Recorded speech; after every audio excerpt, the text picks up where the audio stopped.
Hello everyone, ഞാൻ നസീഫ് ഓഫാണ്. അതുകൊണ്ട് ഞങ്ങളൊന്ന് പുറത്തു പോയിട്ട് വരാം. അങ്ങനെ ഞങ്ങൾ പറക്കുന്തലി എത്തി ഞങ്ങൾ രണ്ടാളും കയറിയിരുന്നു. അപ്പോഴാണ് സാധിക്കാനാണ്ട് സാധിക്ക വീഡിയോ എടുക്കുന്നു വിചാരിച്ച് വിളിച്ചിരിക്കുക. പക്ഷെ ഞാൻ വിളിച്ച് വീഡിയോ എടുത്തു. അങ്ങനെ ഞങ്ങൾ ബെന്യാസ് ലക്ഷ്യമാക്കി നീങ്ങിക്കൊണ്ടിരുന്നു. അവസാനം അവിടെ എത്തി. അവിടെ ഇറങ്ങിയതിന്റെ ശേഷം സാധിക്കാൻ ഒന്നുകൂടി ഞാൻ വിശദമായിട്ട് കണ്ട്. മൂപ്പരെ കൂടെ വേറെ ആൾ കൂടി ഉണ്ട്. ഇതാണ് അഷ്റഫ്. മൂപ്പര് നമ്മളെ വീഡിയോയിൽ ആദ്യമായിട്ടാണ്. അങ്ങനെ അവിടുന്ന് അവർ വേറെ വഴിക്ക് പോയി, ഞങ്ങൾ വേറെ വഴിക്ക് വന്നു. അങ്ങനെ ഞങ്ങൾ നേരെ മെട്രോ കയറാൻ വേണ്ടി പോയി. ഞങ്ങൾക്കാണ് ഇതിനെ ഇതേ പോകേണ്ട ഒരു ആവശ്യം ഉണ്ടായിരുന്നു. അങ്ങനെ ഉള്ളിൽ കയറി കാട് പഞ്ചിത് മെട്രോയുടെ അടുക്ക് എത്തുമ്പോഴത്തേനും മെട്രോ പോയി. പേടിക്കണ്ട, 5 മിനിറ്റ് കഴിഞ്ഞാൽ വീണ്ടും വരും. അവിടുന്ന് കുറച്ച് കഴിഞ്ഞപ്പോൾ അടുത്ത മെട്രോ വന്ന്. അങ്ങനെ ഞങ്ങൾ രണ്ടാളും കയറി നേരെ നെഹ്ദയ്ക്ക് പോയി. അങ്ങോട്ട് പോണ വഴിക്കാണ് ഈ കാഴ്ച കാണാൻ പറ്റുക. എയർപോർട്ട് ടെർമിനലും ഫ്ലൈറ്റ് ഒക്കെ കാണാൻ പറ്റും. അങ്ങനെ നെഹ്ദയിലെത്തി ഞങ്ങൾ നേരെ പുറത്തേക്ക് ഇറങ്ങി. പുറത്താണെങ്കിൽ ഇറങ്ങാൻ തോന്നില്ല, അമ്മാതിരി ചൂടാണേ. പിന്നെ വന്ന കാര്യം നടക്കണ്ടേ, ഉള്ളിൽ തന്നെ കയറിയാലൊന്നും ആലോചിച്ചാ. അങ്ങനെ അതൊക്കെ കഴിഞ്ഞ് തിരിച്ചു വരുമ്പോഴാണ് മാക്ഡൊണാൾഡ്സ് കണ്ടത്. അപ്പൊ നസീഫിന് ഒരു പുതിയ ഐസ്ക്രീം കഴിക്കുക. തണുത്ത കഴിക്കാൻ വലിയ പ്രിയമില്ലാത്തതുകൊണ്ട് ഞാൻ അവനോട് വേണ്ട പറഞ്ഞ. പക്ഷെ ഞാൻ കഴിക്കില്ലെങ്കിൽ ഓനക്കും വേണ്ടെന്ന് പറഞ്ഞപ്പോ പിന്നെ ഞാൻ അവന്റെ കൂടെ കയറി. അങ്ങനെ 2 ഐസ്ക്രീം ഒക്കെ ഓർഡർ ചെയ്ത് ഞങ്ങൾ രണ്ടാളിരുന്ന് കഴിച്ച്. ഐസ്ക്രീം കഴിച്ചപ്പോൾ വെള്ളത്തിന് നല്ലതാവും. അങ്ങനെ അടുത്തുള്ള ഗ്രോസറി കയറി വെള്ളം വാങ്ങി കുടിച്ചു. അങ്ങനെ അവിടെ നിന്ന് തിരിച്ച് നേരെ മെട്രോ കയറി.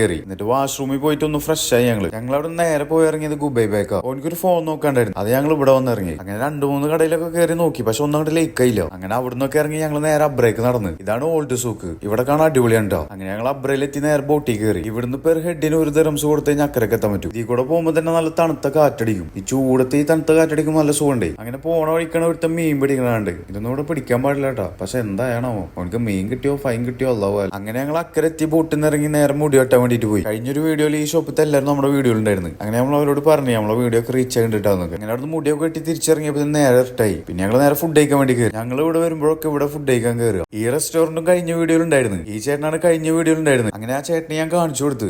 ഇൻസ്റ്റാഗ്രാമിലും യൂട്യൂബിലും ടിക്ടോക്കിലൊക്കെ നല്ല വ്യൂസ് കയറിയത്. അങ്ങനെ അവിടുന്ന് ഫുഡൊക്കെ ഓർഡർ ആക്കി ഞങ്ങൾ മെല്ലെ കഴിക്കൽ തുടങ്ങി. അതൊക്കെ കഴിഞ്ഞ് ഞങ്ങൾ നേരെ ബസ് സ്റ്റോപ്പിന് അടുക്ക് നടന്നു. ഞങ്ങൾ അവിടെ എത്തിലും ബസ് വല്ല ഒപ്പായി. അങ്ങനെ ഞങ്ങൾ നേരെ ഓടിക്കേറി. അങ്ങനെ ഞങ്ങൾ ഇന്നത്തെ പരിപാടി കഴിഞ്ഞ് നേരെ കമ്പനിക്ക്. അങ്ങനെ കമ്പനിയിൽ എത്തി ഷാജുഖാനോട് യാത്രയൊക്കെ പറഞ്ഞ് ബസ്സിൽ നിന്ന് ഇറങ്ങി. അങ്ങനെ നസീഫിന് ടാറ്റോ കൊടുത്ത് ഓനോ എന്റെ റൂമിൽ പറഞ്ഞു. എന്നിട്ട് ഞാൻ എന്റെ റൂമിൽ പോകുമ്പോഴാണ് നിസാറാണ് പർച്ചേസിംഗ് ഒക്കെ കഴിഞ്ഞിട്ട് വരണുണ്ട്. പിന്നെ ആളിന്റെ ഇർഫാദും അടുത്ത മാസം നാട്ടിൽ പോണ്. ഓന്റെ കല്യാണം ആയിട്ടോ. പിന്നെ റൂമിൽ കയറാൻ നേരത്താണ് അജീഷ്ക്ക് പുറത്തിറങ്ങണേ. ആള് ജിമ്മിൽ പോലുള്ള പരിപാടി പോകുന്നത്. ആളാണെങ്കിൽ ഞാൻ കുറച്ച് ദിവസമായിട്ട് അതിന്റെ ഉള്ളിൽ കാണാറുണ്ട്. അങ്ങനെ ഞാൻ നേരെ റൂമിൽ കയറി. ഇനി കിടക്കണം, 4 ഡ്യൂട്ടിക്ക് പോകണം. അപ്പൊ ഓക്കെ ഹലാസ്.